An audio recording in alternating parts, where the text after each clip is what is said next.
Hey all you scholars out there, this is the Esoteric Scholar, and today we're going to talk about the Magician card from the Hermetic Tarot deck. This is going to be kind of a series we're doing, so I hope you enjoy the symbolism and the explanation of the card, and I hope it gives you insight on how to use it.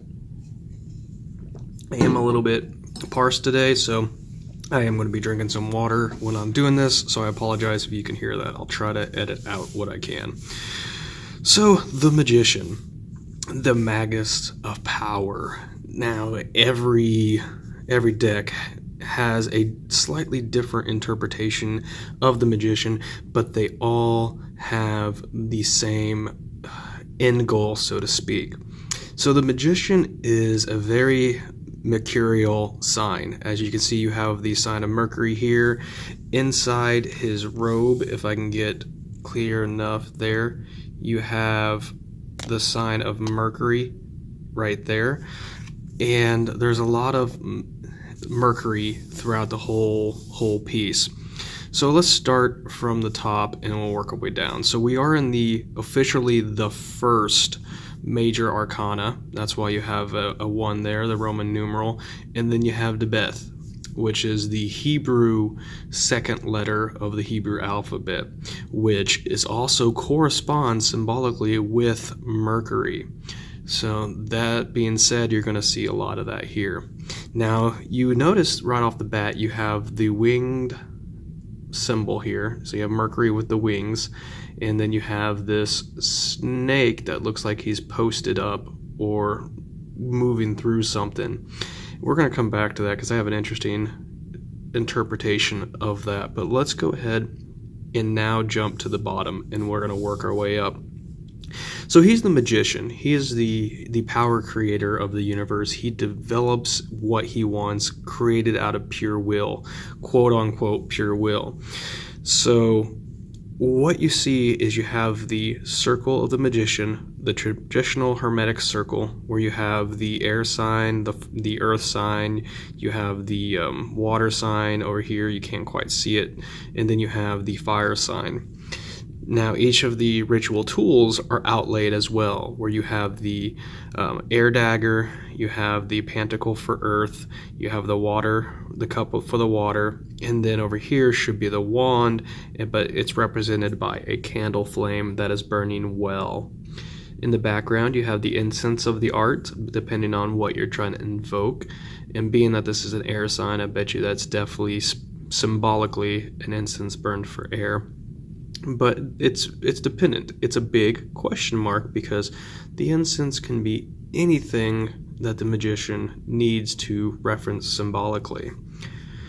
So one thing I noticed that was out of place was the pentacle and the water cup were dislodged in between the two. Well, even the air dagger. Every time I've performed, I've always lined them up with their corresponding directions. So I may be wrong on this, but it's kind of interesting how they're slightly out of place. I don't know if there's a symbolistic reference here, but it is interesting to note that detail. And then you have the flower, and then the sword of Solomon is what I would say, or the ritual sword that is utilized for basically banishing and casting out that which is not wanted. But it's not being utilized. It's there, but not being utilized. So we have the Magician's circle with the Magician's implements. And then we have this deity, which is Hermes, or Mercury, if you're more familiar with it. And he's holding the caduceus wand, and he's pointing to the tip of the Magician's wand with the hexagram. Now, this is not wording here. I just want to, it's kind of hard to see, but you can tell the lines. So basically, it's irradiating things. There's radiation from these elements, which symbolize the will or the vibrational aspects of the Magician's energy giving off that which he is trying to create. So the hexagram is the symbolism of unity between above, or the ethereal plane, and the mortal plane, the as above, so below. So it's the symbolic aspect of creation. It also is the symbolism of the planetary influences for the traditional planets, but it's more in this card, it's for the unity of the opposites. So you have the magician's power flowing through creation to create what he likes. And then Hermes, which is a god of communication, the messenger of the gods, he's pointing up to this saying, hey man, look what you're doing, look what you're creating. And he's holding the caduceus wand. And the caduceus wand, the symbolism behind this is you have the two snakes wrapped around a single pillar with the winged top, the winged white rod. So you have the duality aspect of the snakes wrapped around a single concept of creation being put into existence through the transaction of thought, through the creation of the magician. That's what I'm seeing here inside of this. So this is really about taking creation and building it from the ether, the air, the nothingness. Now, ether and air are two different things. I'll clarify that. But this is a very aired sign. Like, the sign is very airy. And it even specifies that down here with this Hebrew, which is Raphael in Hebrew. So Raphael is the ruler of air. So that is a connection and correlation to how this is an aired sign. And then Mercury is an air planet as well, an air god. So Mercury, and the general concept here, is all about the control over the image and the it's control over image and how you can manifest things from nothing. And one of the things that you'll notice here is the scroll in his left hand. And you can't make out the details of the writing, but you can understand that there's writing on the scroll. So one of the things that I was learning early on is that when you manifest and when you use your body as a conductor of energy, the left hand is an absorption, where you pull from your left hand and you cast from your right hand. And now, not everyone may think that is true, and you may have learned separately, but that's something that always struck me as natural.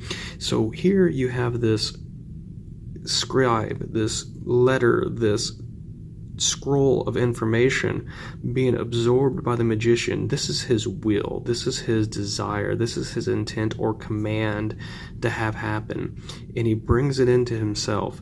And through the symbolism of air and Mercury and Hermes, he is bringing it and pushing it out into the world through the fires of creation, this wand, because the wand is correlated with fire. And then he's bringing into the unity, the creation between the above sphere and the below sphere, so the astral and the physical. And he's bringing into reality the aspects that he desires to create here. Obviously the wings are that of Mercury or Hermes, because it's the speed of information, the conveying of information, or the movement of transaction, where you are taking your intent and you're putting it out and transacting and getting it back. Because a transaction is basically, I give you, you give me, right? If there is not something in return, it's not a transaction. And I will argue that you will never have a non-transaction. You cannot give without receiving. If someone steals from you, you are being taken from, and your gift is the misery of being robbed. Not a very good gift, but you have received that. If you give to the poor or you give selfishly, your gift back is the happiness or the satisfaction that you have helped. So there's always a transaction, whether it be immaterial or material. So he's creating from this. Now, the snake, I told you I'll come back to that, the serpent. This is interesting because there isn't a bar that goes through him, but there's this little bitty post that goes up in him and holds him, right? And it's kind of weird that he's shaped as a W. This is what I would refer to as the Crucified Serpent. In the alchemical origins of this, it basically means fixing the volatile. So serpents, they are poison or venomous, not poisonous. They're venomous.